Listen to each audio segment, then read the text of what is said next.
All right, guys. Welcome to another episode of the Bluewater Cruising Podcast. It's been a little bit since we've done one, and I'm super excited to hop on for this one with Steve. Steve's joining me here. He's in Germany at the moment, but he spent a fair amount of time over the last, I don't know how long it's been, maybe 18 months or something like that. We'll get into it with you, cruising around on his boat in the Caribbean. I met Steve, guess 2 years ago, something like that, roughly 2 years ago.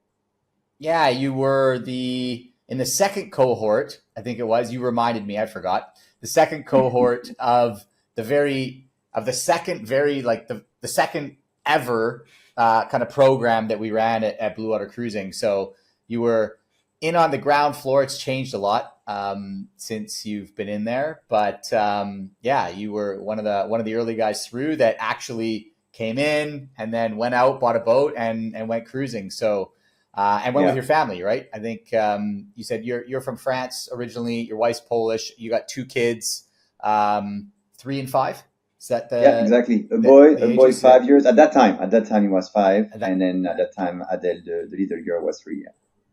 Okay, amazing. And yeah, you guys you took the course and then learned. But we can get into whatever you learned, if it was helpful or not helpful. I think it was helpful because you ended up going through it and buying a boat and getting off and cruising. So before we get into any of that, you want to share a little bit more. I always like to know, like when I hop on and do these, what was it, what was your life kind of like before, and what was it that inspired you, or had you been thinking about it for a long time? What was it that made you think like, hey, I want to go buy a boat and go start sailing around, the Caribbean and adventuring around? Because I mean, people that listen to this podcast, a lot of people, they want to do it, but a lot of other people, if you told them that idea, and I don't know if you had this experience in your own life, but they think that you're crazy.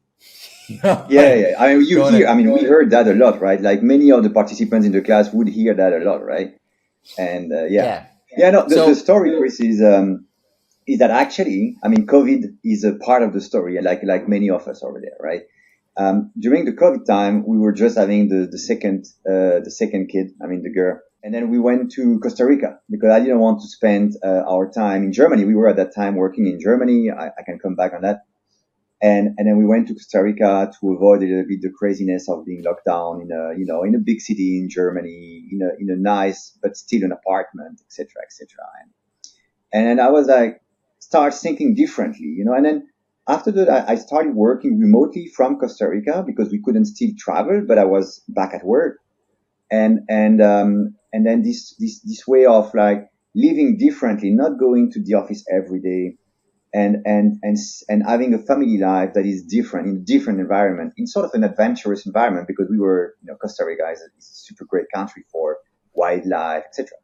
And that's where it all started in the mind. So that was, let's say, the sparkle in the decision, saying, hey, you know what, we like this life, and then we have only one life, and then we want to see our kids growing. So let's take the next step. So we went back to Europe, of course, back at work. And then I was having, and I'm back at that, but was having a corporate life, right? I mean, working every day, going to work, seeing the kids at the evening, etc., etc. So like many of the people who are listening to this podcast, most likely. And that let's say that the sparkle was really the life that we experienced during the COVID time. Now, for the boat, I've been living close to the sea when I was in France. I was sailing here and there, for a weekend, maybe for a week. I did a crossing once for the Indian Ocean, etc. And I always liked the sailing life, but my wife had no clue about that. And as a reason why, to sort of align us as well, as you describe and as we discussed during the course, we took the course that you guys were proposing because we thought it was important, not only about the sailing hard skills, but as well all the things around.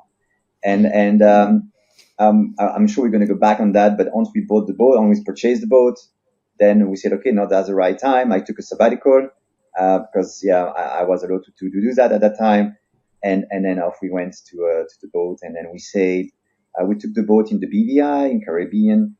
And then we sailed up north to do some upgrades because it was charter boat before, a Leopard 48 out of the fleet from the moorings, and then we sailed up to the East Coast in the US, and then gone back again during this 18 months. Went back to the south of Caribbean at the end. Yeah, in a nutshell. Okay. So you went up the East Coast of the US as well. How far up the coast did you go in the East Coast? We were planning to go up to New York and Boston and see Cape Cod, but at the end we took our time, and then we enjoyed, and then we stopped to North Carolina, Charleston, in North Carolina. Okay, North we didn't go so up, and then we were thinking, okay, anyways, we want to have. So the family was planning to visit us in the Caribbean, etc. So but anyway, we really enjoyed the East Coast of the US. Was a great experience for me, my wife, and the kids as well. So I always dreamt of doing that, right? And then my wife never, because she was not against at all, but it was not part of her dream. She just had no idea. Yeah. She had literally no idea about what is a boat. I mean, what is it to live on a boat? Yeah, what is this lifestyle like? So, I mean, that's interesting to me, because I think there's a lot of people that listening probably, I hear this a lot, that are in this similar place, right? Where there's, generally speaking, it's the man. But we run across couples from time to time where it's the woman who's been thinking about this her whole life, and she meets a man who knows nothing about it and Absolutely. Has to, get on the same page. So can you tell me a bit about that process? Like, how was that process? You said that she was open to it, which is amazing. And how did you go about the process of, getting her, you both getting to the place where it was like she could envision what you'd been dreaming about forever, and making the decision to jointly, that this is both going to be good for you, that, you would, I guess the way I'm asking this question is, like, one of the things that we ask people to try and figure out is, you can't convince your partner to go with you. You've got to show them what's in it for them. Absolutely. Like what are they going to get out of the lifestyle that are aligned with the goals they have for their life. And so how did you get to that point? Yeah, absolutely. I mean, you're totally right. I mean, the first thing is, I'm lucky to have Justina with me, who is quite open-minded, and an adventurous in a certain extent. So that was, let's say, maybe easier for me. But you are totally right. I mean, it's not like you want to convince her. She really had to. I mean, we had a lot of discussions about, what's going to be the life, and then from that respect, the class and the course that we took was super helpful, because she's not naive neither. So if you start saying to her or to anyone, like, oh yeah, you're going to live with the sun and the blue sky, and then that's not true. That's not the reality of the life over there. So one of the things that I sort of make sure that she understands is that it's an adventure. It's not vacation. And that's for me a big difference.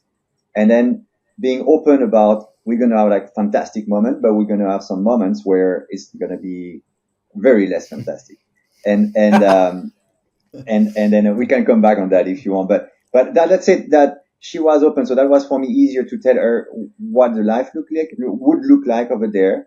And then the main concern she had, rightfully so, was, how do we do with the kids? How do we do on a daily life with cooking, shopping, and taking care of the kids that, usually you send them to the kindergarten or to the preschool, etc., where of course you can't. So the main of the discussion was not about her, was rather about, how do we do on the daily life with all the things around us? And then again, it was very great to exchange with some other families who did that. So we did that. We went, of course, on some Facebook groups where, family were sailing, so to get a better view on that. And I think at the end, giving the right picture, not the glossy, shiny picture of what it should be or what it could be, was helping her to understand, and to be ready. Like, we're going to have hard times sometimes, but we're going to have high times. And then that was the way we did. But in a nutshell, that was really the kid. That was the main discussions around us. Yeah. Right. Okay. So step one is marry the right person. Who's step open and adventurous. Step zero. And step one, zero. As you nailed it, it's not about convincing her or him. I mean, in some cases, but it's not convincing the partner. It's about making sure that the partner is comfortable with the idea, and then he's having the right picture on what is expected over there, right? A way that we put that is realistic expectations. Making sure that you're setting realistic expectations, because there's, in my experience, there's no surer way of setting yourself up for failure than you might convince somebody to go with you by painting a nice, shiny, amazing image of what this is like, and it's going to last 3 months, and you're going to have a mutiny on your hands. So, absolutely. But that's it, Chris. Okay. That's it. I got as well. I tried to paint it as realistic as I thought it was. But I'm sure we're going to come back on that if you are interested. But personally, I was also even surprised by the daily life on the boat, the maintenance life on the boat. As the captain, etc., I had to deal with the maintenance way more than Justina. But that was also a surprise for me. But I'm sure that it's more on the learning side of that. So. Yeah, let's touch on it, as this is some of the things I want to touch on is what were because you give us a snapshot, you give me a snapshot of kind of what you did, and that's a question I like to ask is what were the surprises, for you going into it? What were the unexpected things that came up, and versus what you'd imagined in your life? Because there's always difference. It doesn't matter how much digging you do before you go, it's always slightly different than you think it is. And yeah, so let's go there. What were some of the things that you're alluding to there that came up for you? See, I had enough sailing experience in the past. Maybe not. Of course, not leaving a board, etc. But sailing experience. So I had a realistic, and I was not surprised by either bad weather or that sort of sailing part of the adventure. And I heard a lot you got always something to do on the boat, etc. I was like, come on, it cannot be possible to have always something to do on the boat maintenance. And then this part was really a lesson to me, because as soon as you start stepping on the boat, even if it's a Leopard 2018, so not used during Corona, not used during Irma, so not too much use, right?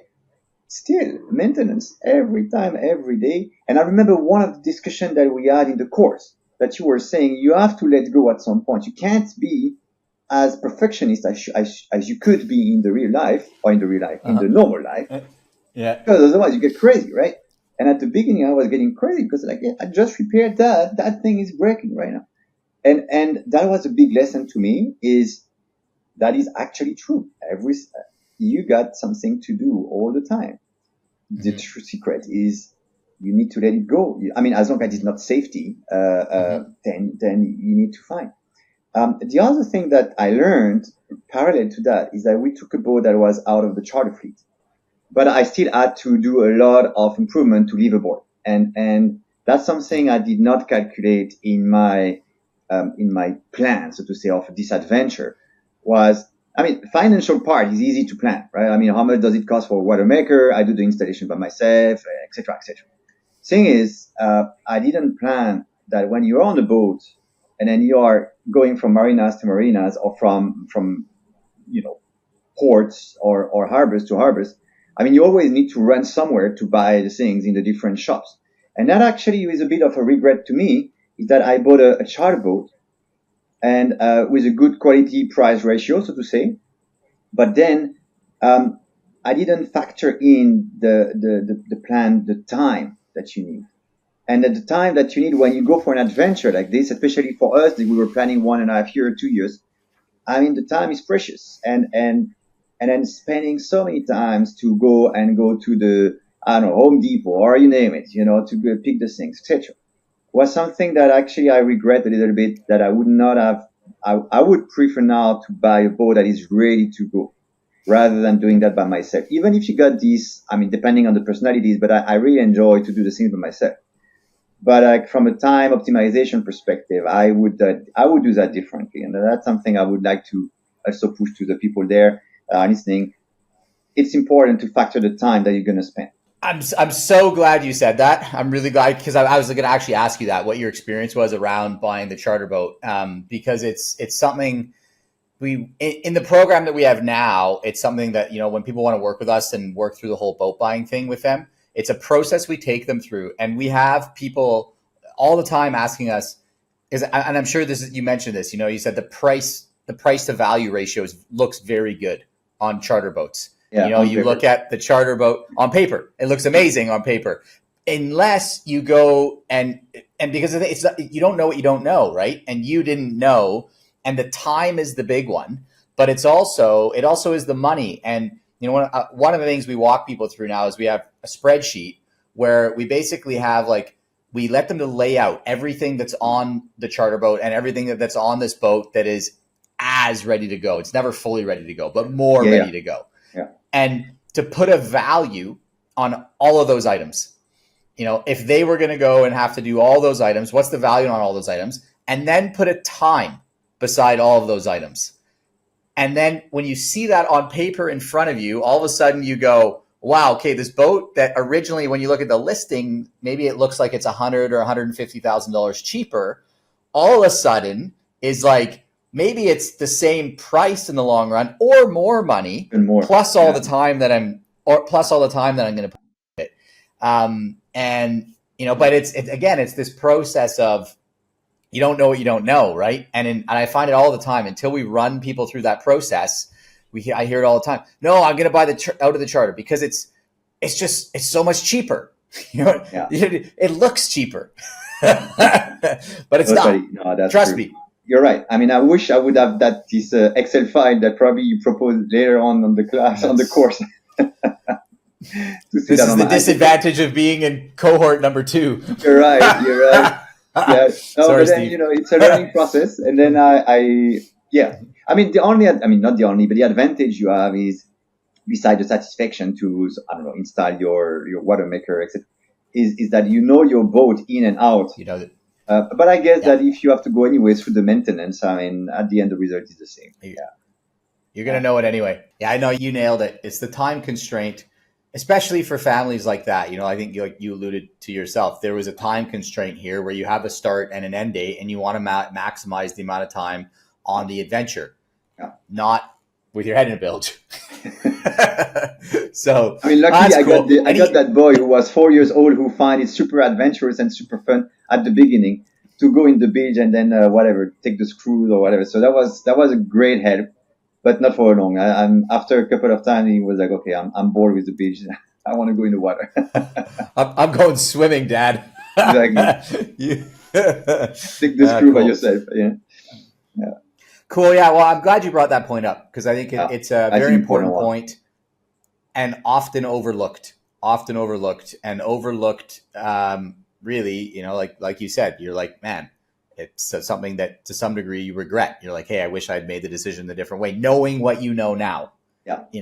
And so it's one of those things that I hope people listen to. I really do. I know that from Fresh Polynesia or the Pacific side that they are facing even higher prices because of the remote place they are. But I mean, you're right. I mean, even for those who are going to the Caribbean, it's easier to find something in Martinique or in St. Lucia because nevertheless, I mean, it's not the same offering as you are in the US. And I remember actually it was during the course. I wrote a question. I don't know if it's you or Keith who answered that. They say, I was asking, okay, I'm taking the boat in BVI. And I've got 2 routes to get out of the hurricane zone, either north or south. So where should I go?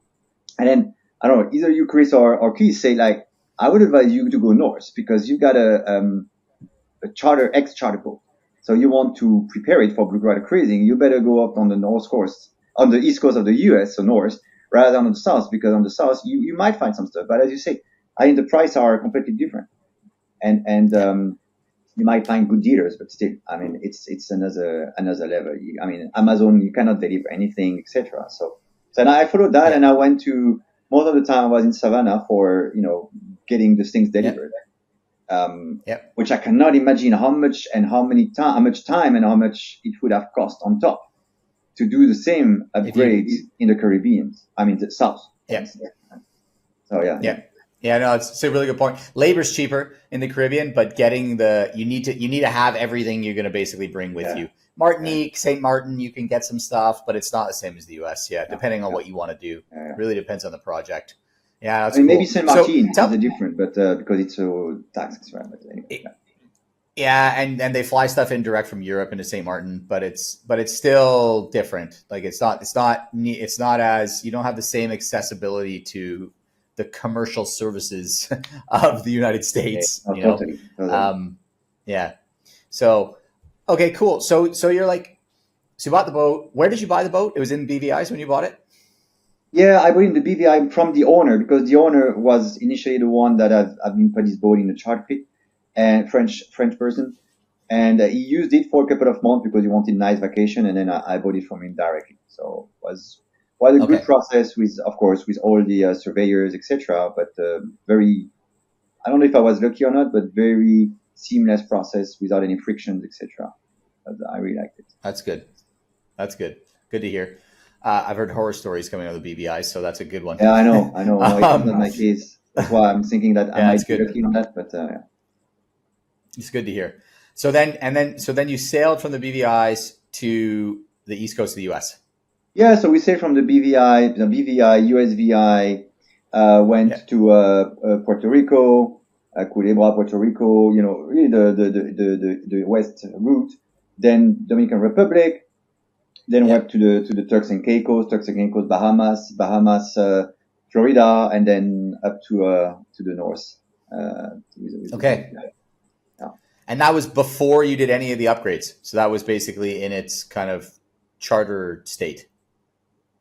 Yeah, you're right. Actually, most of the upgrades. So lithium, water maker, deck. Everything, was in the US. You're right. So we were on a charter boat at that time. You know, we were in March, April, so that was good. But yeah, it was needed to do all the upgrade, and we did that everything in the US. Yeah. Okay. And how did when you first set off from the BVI's and you did this trip, how did the family, how was the adaptation process to the lifestyle with the family and getting them? How'd that all go? That's a good question. I think the kids that were 3 and 5 at that time, I mean, they are quite flexible, but they have, of course, no sense of safety. So that was the main concern at the beginning, obviously. So they were always tethered, even if you are on a catamaran, it's not as a monohull, but we were always tethering in because not trusting them, right? So that's for the kids. But beside that, sleeping in their cabin and then looking at the water from the cabins, etc. And then, it was BVI, Puerto Rico, Turks and Caicos, so nice waters over there. So they got along. Let's say with Tina, so she had to learn everything, right? From helping me for the anchoring or raising the sails or also doing the night watch, because we were just the 2 adults on board, right? So when you go from Dominican Republic to Turks and Caicos, that's you have to spend a night on the water, and so she had to learn everything, and it reminds me a little bit what Keith was saying in one of the YouTube videos, where she was not really interested into the sails. So I was like, hey, look at that, we are here on the beam, that's amazing, look at, we are making 9 knots or 8 knots or whatever. It's like, okay, it's 8 knots. But yeah, I mean, we have to accept that the partner might not be so interested with the same thing. But as we discussed before, right, she had to find an interest somewhere else, and her interest was waking up in Culebra or in Culebrita with the beach, with no one, taking the paddle and go and run on the beach. That was her thing, or cooking with whatever she was buying on the different market. So the learning process was for her more how to deal with the groceries, the supplies, etc. And then for me was how to deal more with the technical part of the boat. And of course the first nights when you are on the water was always a bit stressful, to be really honest, because I mean, you are in a new environment, especially her. She was in a new environment, and making sure the kids were okay, etc. I think what is important is, retrospectively, is making sure that the partner is eager to learn something, and then that's one thing. And then the second thing, that the partner has his or her own space where she's interested to be on the boat for a reason. And that might not be necessarily the same thing. Actually, that may be better because then you are complementary. I was bored. I had to go shopping, taking a dinghy, going wherever, finding the supermarkets or wherever. She liked it. Fair enough. And good. Vice versa for the beach sensors or whatever. So the learning process was there. What I always pay attention was the safety for the kids, obviously, but even for her, because I mean, I don't know, anchoring. I mean, an accident can happen very quickly with the anchor, with the chain, etc., or with the windlass. So that was a learning process. But I took, I would say, to be honest, anchoring was a chore for her because, she was under pressure. I was at the helm. I said, like, okay, where is the sand patch? Okay, we need to find sand patch. And then, is that the sand patch or is that the sun reflecting on the water? And then that was really new for her. So she was under pressure. And then, of course, like many couples, sometimes there was a bit of friction between us. You're frustrated. Tension. But I think and I have to mention something that is the marriage saver that probably already you talked about before, after in the course. But it took us, to be fair, 1 year so that she knew exactly what she has to do. 1 year. And then that was a pleasure. So, and then we were most of the time easy without any communication or with a nice communication saying, hey, okay, sand patch is there. But 1 year is the learning process for someone as a partner to really learn sails and anchoring. I mean, the basic when you're on a sailing boat. And after 3 months, she knew what to do, but she was still under stress, pressure. Not super comfortable with it. Not comfortable. That's the term. Yeah. After 1 year, she was really comfortable, and then she was doing the thing. The market saver, I'm sure you talked about it, is the headsets when you are on the boat. That's.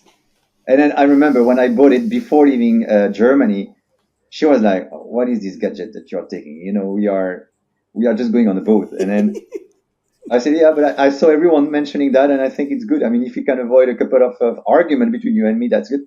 She was a bit shaking her head, but then after, I don't know, even after 2 weeks, she said, like, "Oh man, luckily we have that thing." So it's also an advice that I would have. It doesn't cost a lot, but that saves a lot of frustrations and arguments. Definitely. Yeah, it stops you from shouting, right? That's exactly. And shouting sometimes, it's understood in the wrong way. You're shouting because you have the engine behind you, and then she's in the front, and then she thinks that I'm shouting. I'm not. So yeah, definitely. Cool. That 1 year number, there's something to it, because I think you're 100% right that for somebody who knows nothing about the lifestyle to get in and adapt is about a year. And I think the adaptation goes the other way too, though, to adapt even for somebody that knows something about it, but I'll speak for myself, knew a little bit about it, to adapt it's almost like to slow down into the lifestyle. Yes. To go from the corporate life of like running around, your brain's constantly going 1,000 miles an hour thinking about different things. And then you get out on the water. And I remember for me, it was the early days I always needed to be doing something. We're going to go here. We're going to go here. We're going to go here, and then after a year, it's like, okay, actually we can just sit in this bay for the day and do nothing. And that's totally fine. Absolutely. And that takes like a year. Absolutely. Yeah. Yeah, my wife used to call me the busy bee, exactly like you were saying, Chris, because I was always like doing something. And then it takes time to slow down, and then say, okay, you know what? Yeah, place is nice, kids like it. Okay, let's stay here for a while. Yeah, absolutely. Yeah, let's just chill and do nothing, Yeah. But and that's part of and getting away from the phone or checking your emails or whatever. It's also very important. I think what it helps as well is like you see other cruises there, and that are maybe more advanced in their adventure, or maybe they are living there for a while. And that helps you as well to sort of tune where you should be in terms of relaxedness, for the lack of a better word. It's true. It's true. Cool. Okay. So about a year to adapt, to get into it. Kids, same deal, or did the kids kind of snap into it right away and we're just loving it? or did it take them a little? Was there an adaptation process? No, kids, I mean, as I said, they were quite small, so they are very adaptable at that age, right? Yeah. So for us, the kid was not the issue. I mean, maybe sometimes sort of homeschooling because they were 5 and 3, so the homeschool is more, discovering, writing, etc. But they were adapting fairly quickly. I mean, they didn't, it's funny, depending on the kid. One of them was seasick all the time. As soon as we were having a bit of a swell, the other was the little girl was nothing. So no problem. Yeah, as I said, the most adaptability part really was about the safety. I mean, we put some very, very strong rules on. You don't go beyond this line. You are always tethered, and if you are moving from one point to the other, you tether yourself there, and with no exceptions. And they got it quite fast. Of course, they didn't know how to swim very well at that time, so we were a bit when we were at the anchoring. Always at the anchorage, we were always a bit, looking around, apprehensive. But after a couple of months, they know how to float, and then you can trust them a bit more, But that this pressure goes back on the shoulder of the parents, rather. I don't know how it is with teenagers. That I cannot comment. I think it's a different story. But that was an easy process for the kids. Cool. Except with teenagers, except the other friends. I mean, they were looking for friends, definitely. I'm glad you brought that up. Actually, did you find like buddy boats to sail with other kids, or how did you guys address that, or did you address that, or was it just kind of your family adventure? Yeah, it was definitely a family adventure. We found some kids. I mean, to be fair, we found buddy boats, but they were more teenagers. So our kids were very happy to be with grown-ups, with the teenagers. They were nice, etc. But of course, it's not like a friendship between people, kids from the same age. We didn't find out, except in the Bahamas. You got a lot of cruises there with families.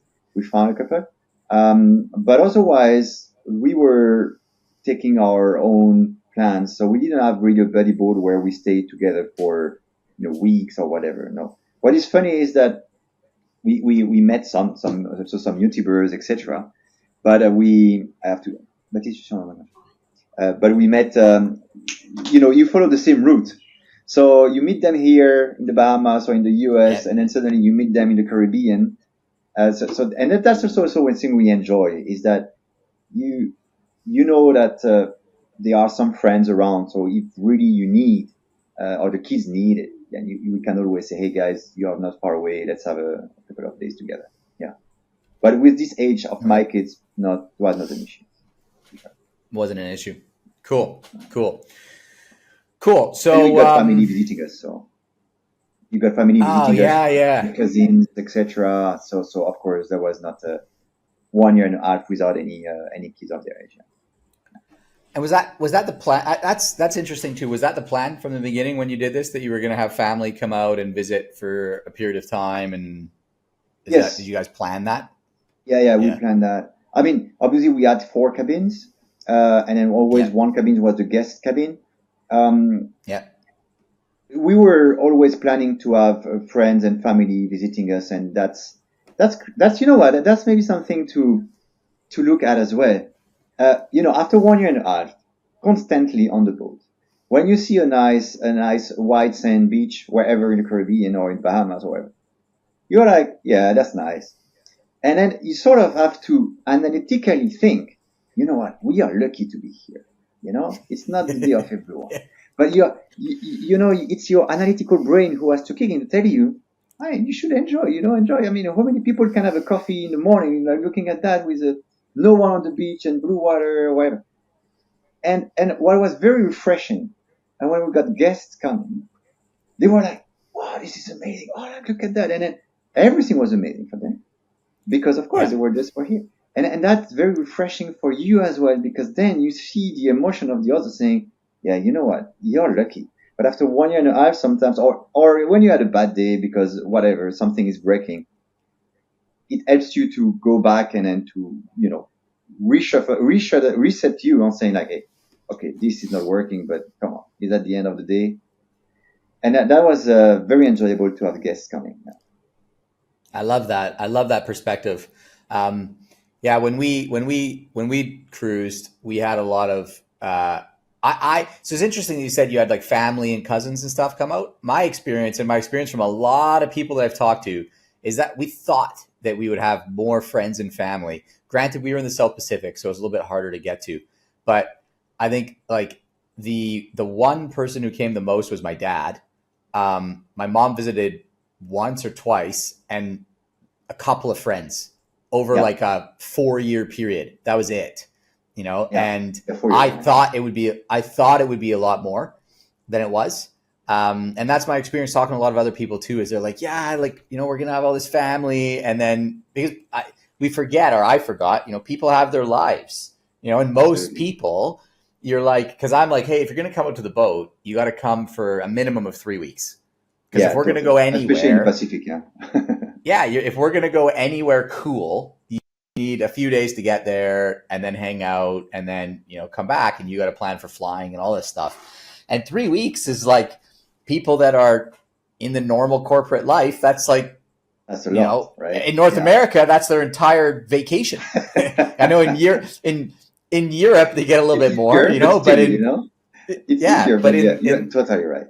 One thing. The other thing maybe I would like to share about exactly the same is that when I say, okay, that's, we're going on a boat, etc. I say, oh, amazing. So what is your route? But at that time, my route was very, very approximate, right? No idea. Yeah. Well, I'm going north or south. I don't even know. So anyway, so okay, let's call us later when you know, etc. I made a mistake, or we made with Tina a mistake, is, see, I give the example of my sister. She said, hey, you know what? We want to see the whales in Dominican Republic. Okay, cool. So, and we were in Bahamas, enjoying Bahamas. And, all right, so let me go backward before. My mom saying, I'm going to visit you for Christmas time, etc. Perfect. So I said, definitely we're going to be in the Bahamas the 15th of December. No other way. What I didn't plan, of course, is we were in Florida, ready to cross the Gulf Stream, where no weather window was allowing us to do it, because there was, especially for the Gulf Stream, you don't want to take any risks. So we couldn't. And I had to call my mom and say, like, Mom, I mean, you can go to Nassau in Bahamas, but you have to take a note that we won't be there. And then she rerouted from Canada, she rerouted to Miami. But then, then we pick her up. And then my sister was coming 5 weeks later or 6 weeks later, I don't remember, in Dominican Republic. And then she asked me, if we come from this vacation, in the European vacation, in February or March, I don't remember, will you be there? And I said, yeah, don't worry, we will be there. But again, I mean, giving hard deadlines, and then everyone is saying, a deadline is a recipe for disaster, or a captain deadline is a deadline for an accident, or something like that. It is true in a way, but without going so extreme, it puts us under a lot of pressure to swallow the miles, to be there, because of course, they were flying with the whole family from Europe, and we don't want to let them down. So safety beside safety on the side. Still, I mean, sometimes we did some sailing that were not comfortable, not dangerous, but really not comfortable, just to be on time. And that puts you under a lot of pressure as a captain and as a crew as well. That I would do that differently the next time. Yeah, I like that. I'm glad you shared that too. We one of the things we say is you can tell your guests they can pick the location or the date. They can't pick both. Not both. You're right. Yeah. And it's true. You can pick the date, but you can't pick the location and the date. Which is a bit of a pain, but it's kind of the way you got to do it. But I love what you said about having the guests and the perspective that it provides. And that brings you back a little bit in the reality of the world, right? I mean, at the end of the day, we are lucky to do it, especially families with kids, etc. Because somehow in the life we get the flexibility, be it financially, be it work-wise, etc., to do it. And you tend to forget that thing after 1 year or 1 year and a half on the boat.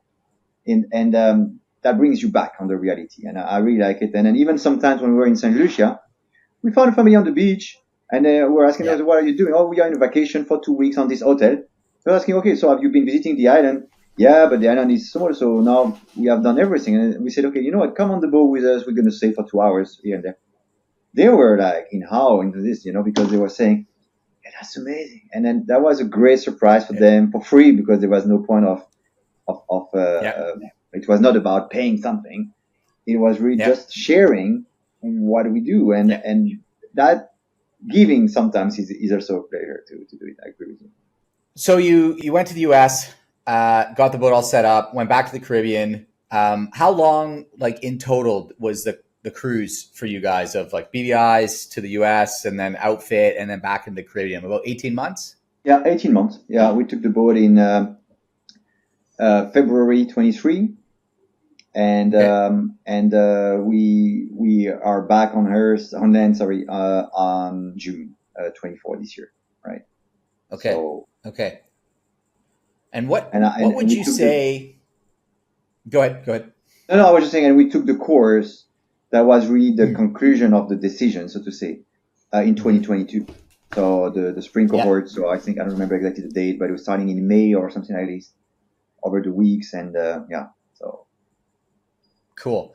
So I was going to ask you that, like, so that was taking the course was kind of like the deciding one, like the conclusion of the decision, as you put it. So it was like taking the course, and at the end of the course it's like, okay, yeah, we're more or less on the same page. Your wife's come along a little bit. She understands more about what this is about and knows what she's signing up for more than she did before. And the decision was made. That's cool. Yeah. That's cool. Yeah. And from this, she didn't have any bad surprises, I think the course was done in a way that she could really see, and then so you could talk with other either classmates or I think with Renee, etc. So it's like she knew where she was going in. Of course, she didn't know the technical part, and that was not the purpose there. But she knew she was. So no bad surprise to see from her side. Realistic expectations. Yeah, exactly. I think that's a nice mojo. Yeah. I mean, that's the idea. That was the expected outcome we were hoping for people in taking it. So, and we developed that more now. Because now we have folks like, yourselves and other people that are out cruising, and they come back and talk to the other people that are coming through the program now. So it's not just myself, Keith, Renee, Sayo. We've got a whole armada now of people that are doing it. So it's cool. Yeah. It's building on itself. Another question I like to ask is like, so 18 months, you were doing the kind of corporate life before, did the course, did this whole change. Now you're going back into another version of the corporate life where you're at now, selling the boat. What would you say was for you as a family and maybe yourself personally, the big outcomes from cruising, like any kind of transformations that happened or things that happened as a family? Like, what are the big takeaways for you from the whole experience?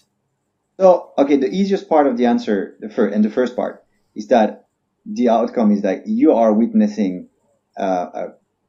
crazy situations. I mean, positively, when you are the whole family having a drink in front of the beach, etc. You're alone. You wake up in the morning. But let's say that's the shiny part that everyone is expecting, and it do happen, of course.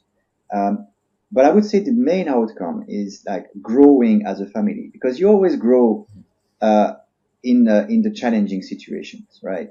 And then seeing how, for instance, how Tina is reacting when you are at the time under pressure, because when we crossed the Gulf Stream the second time it was very bad. Or when we were crossing from Turks and Caicos to Dominican Republic as well. And then you don't feel comfortable. I mean, borderline safe, even if retrospectively we were super safe, because it was not a big weather, etc. But the result is the same. If the family was like, okay, now we are in a tricky situation, you grow as a family. And the kids also saw us in a different setup, because traditional life, be corporate or any other, professional life, you go back home in the evening. It's easy, right? I mean, you go back with car, you have a dinner, you go in the weekend sports, etc. But for the kids to see their parents into a critical situation, in a sense that non-usual situation, I think it's very interesting for them. I think in the eyes of the kid, this is different when they see, especially of course when they see that you are taking the things calmly most of the time, and then reacting in a way. So that's with the kids, and then with Justina, with my wife, then finding ourselves, both of us, into situation that we never met before. You discover another part of your couple, and it's a very different way of living and way of discovering your second half to do that. So that's the big outcome for us, is I know and she know, vice versa, how we are when we are under pressure. We have to do something fast. And again, it's not because we're going to die. It's rather like we're going to damage the boat if we don't react fast. So of course you got the pressure. And then it's very interesting to see how we react and how calm we could be or not calm sometimes. So you grow as a family through that a lot. Yeah. So it's grown. It's deepened the relationship with your family, with your kids, with your wife in general. And have you found that that deepening of the relationship has carried back now to, because you're back on land and doing the corporate life thing? Is that maintained to some degree, or? Yeah, I mean, you tend to forget somehow, right? Sometimes I would say, right? Or it tends to wear down a little bit with the routine coming back. I mean, I know it's not really routine. We're just back for a couple of months only, but it's there anyway, right? So it's there, and it's an additional building blocks on the relationship that's going to stay for sure. And but we know it's there. And I mean, I love that. Like, one of the things that I've said before is, like, cruising is like, it's a test in a lot of ways on people's relationships, and some relationships fail it. They can't withstand the stress of what you're talking about, and they fall apart. But the ones right. No, you're right. You made it. I think you mentioned it in the course as well. Is that you have to be sure it's a test. It's sort of a catalyzer of the relation, right? I mean, if the relation is positive, that's gonna be even better through sometimes frictions, but it's growing up a bit. If it's negative, then it's going to explode or break down, definitely. And I think we knew that part we never had a question, because we are together for a long time before the kids, etc. And we have been living sometimes in very teeny spaces. So for us, living in this promiscuity was not a question, but I really understand that for some people who have not been living, in a tiny space, in a way. I mean, even if you take a catamaran or a 50 or even bigger, you are still in a promiscuity. You are still living in promiscuity, and I think it's something that to assess at the beginning. For us, as I said, it wasn't a question, but it could be for some, and that's very important. And what about the kids? Like, are they back in school now, or are they? I guess they never started school when no, you left, they never started school. Yeah, that's a bit. It's funny, because the positive thing is that they had to work. They had to play together, right? Because you're on the boat, so if you don't have any other kids, so they have this complicity that I hope will last forever, because they play together, etc. The downside of that is, like as you said, we send them to school right now, and then it's funny, they don't have all the social code that a kid that has been at school has. Because that's the first year of school, but then in France we have, or in Germany both, they have the different preschool, so they are anyway with other kids, and that's funny because the kids they met on the boat are kids who are also looking and seeking for friendship, and then it's easy to connect because you got those guys, you play together, that's the question. Now they come back into a life where all the kids, they know each other from the previous year, and then my boyfriend is going to approaching the kids as he would approach them when we were on the boat, but the other they go, who's this guy? We don't want to talk to you. You know, we are our friends there. And a little bit heartbreaking, but I mean, it's, as I say, they are very, I mean, any kids are flexible. So they are now learning the code, but they are learning that late compared to the other kids. So that's funny to see how as well the kids that we've met on the boat who have been living for 3 years, 4 years, or even more, they have very different personalities. And one of the things I've noticed with the kids is that they are able to engage with adults very different compared to a kid that is going to school. And that's for me very striking and interesting to see. So yeah, no, I'm glad you brought that up too. I've recognized the same thing. I see the same thing in my daughter, by the way, that you just said, with that, because she goes to a school here now in Bali, and I don't know. I mean, she was on the boat for 4 years with us, and then she started going to the school, and it's the same thing. She goes up to these kids, and I mean, she's been in the school now for almost 2 years in this school, a year and a half, I think. But she goes up to these kids, and she's just so like, just thinks that everybody wants to be, that they're going to come to her the same way she's coming to them, and they don't, and it's heartbreaking for her. We've really had to talk to her about this and like try and work her through it, because she doesn't understand. And she's, Daddy, why don't they want to play with me? I don't understand why they don't want to play with me. Like, she just wants to play with everybody. There's something that happens when they're in that environment and they're with the family and they're not in that school place, that they learn a different set of skills. Yeah, absolutely. And I think that those skills are super valuable, super valuable. No, that's another thing that I was very happy with, is that what they learn. I mean, they learn how to, I mean, my boy learned how to do a bowline, etc., or that sort of thing, or, I don't know the word in English, but the key to attach the dinghy, etc.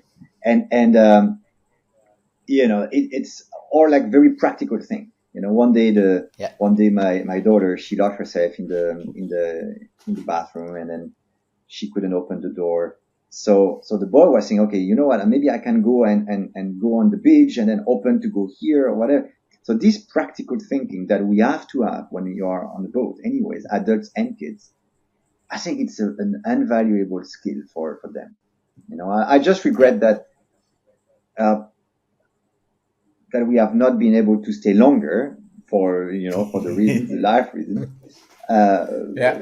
But the story is not finished yet. But still, because they learn so many valuable skills. Or one of them that I always say to my friends that are more staying at the same place, etc., is like they learn the flexibility, and in the future that is coming, I mean, flexibility would be it's not even an advantage. It has to be there. I mean, the kids has to be adaptable to any sort of situation. And I think on the boat, they learn, and we as adults as well learn, that you cannot plan, or you cannot be frustrated if your plans are not working for the next 3 days because weather is not there or whatever. And I think it's also a big skill that we learn through this adventure.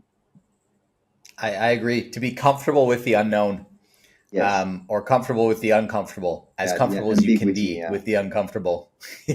No, I love it, man. So what's you touched on it a few times. So what do you think is next for you? You said you're back on land, and you see, Chris, and one thing that so to answer your question, but I will do a sort of an elliptical answer. Is one thing that I was missing on the boat is the challenging part of your brain.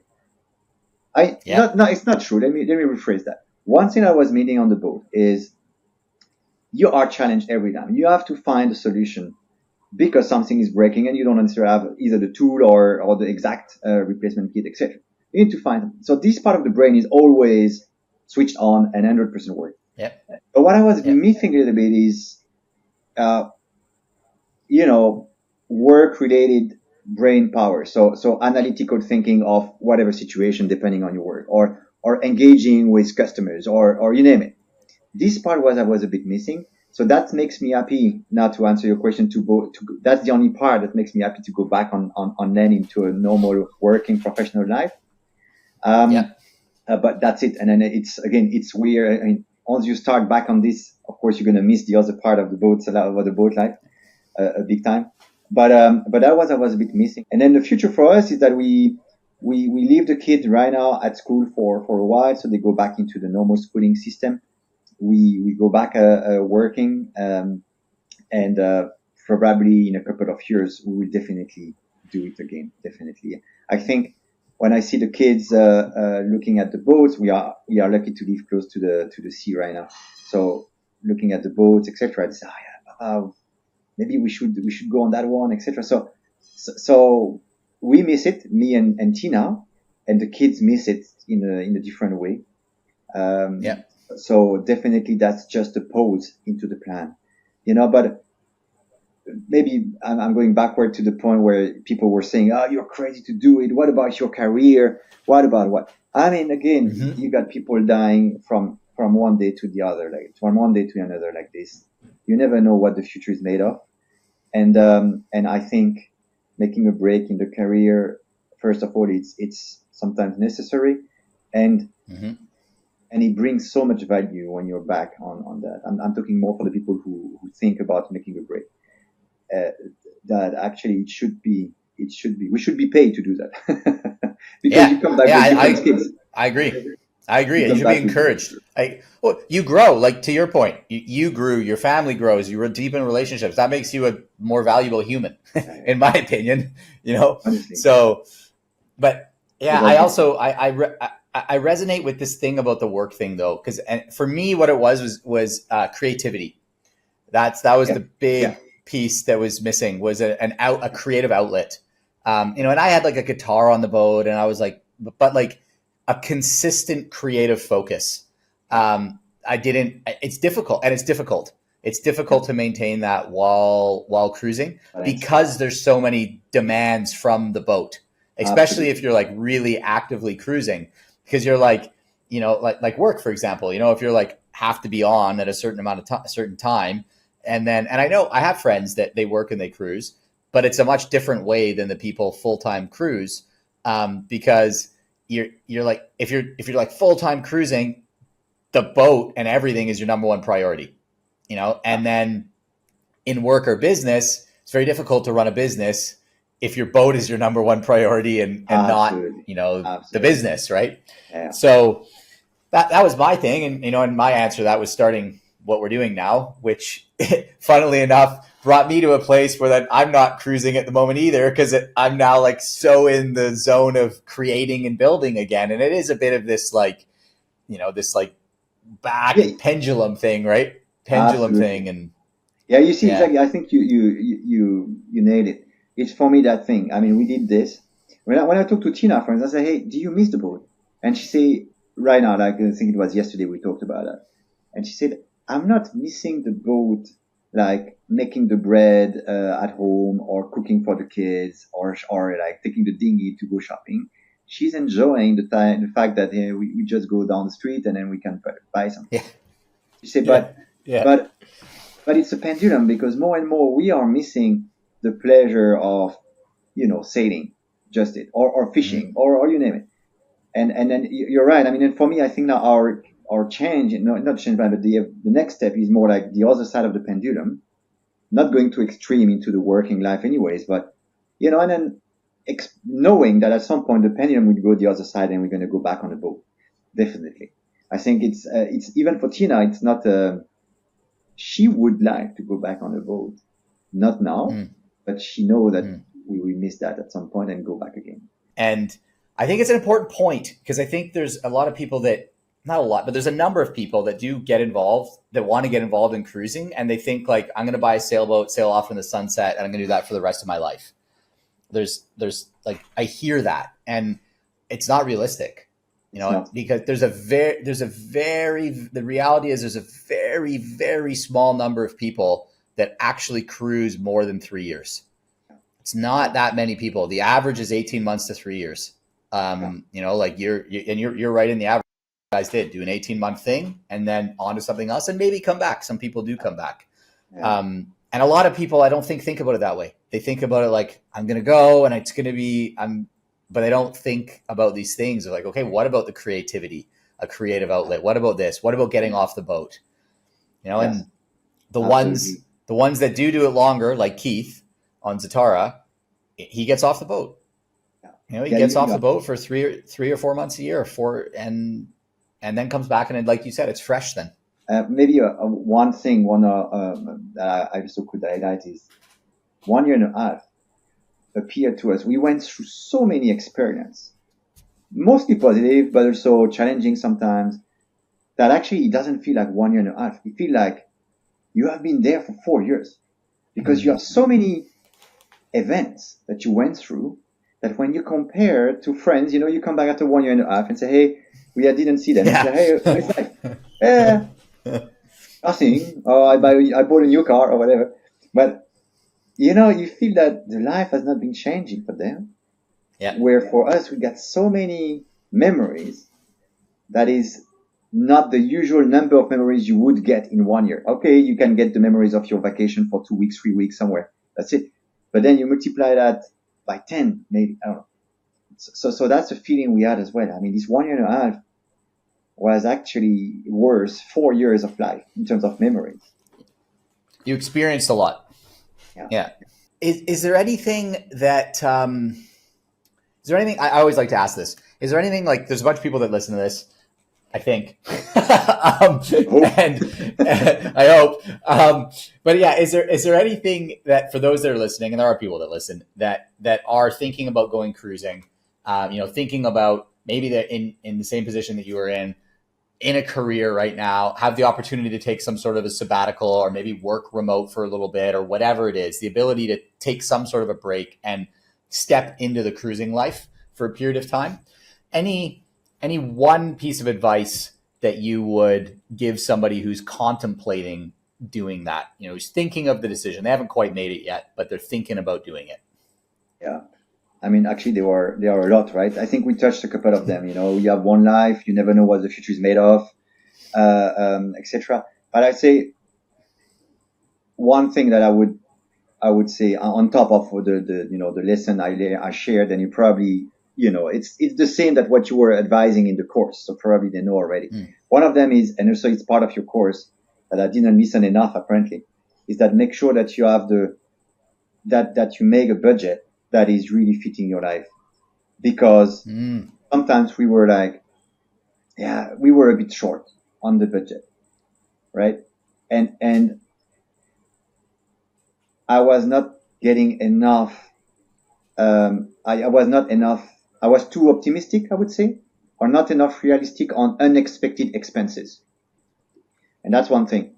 And that goes back to what I learned with you on the course, is that take a boat that still allows you to have enough money on the side so that you can enjoy. And I'm not talking about going to the restaurants or the marina or whatever. No, I'm talking about unexpected maintenances, etc. And then, of course, I had this budget, but it appeared to be a little bit too short compared to what I planned.